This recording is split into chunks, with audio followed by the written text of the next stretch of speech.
যেতিয়া ভাত নিৰামিষ হয় তেতিয়া এনেকৈ এটা চাটনি বনাই ল'লে ভাতকেইটা অকণমান বেছিকৈ খাবলৈ মন যায়।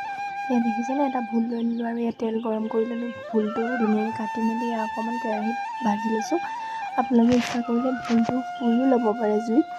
মই বেছি দেৰি নকৰোঁ বুলিয়ে গেছতে ভাজি ল'লোঁ প্ৰথমতে।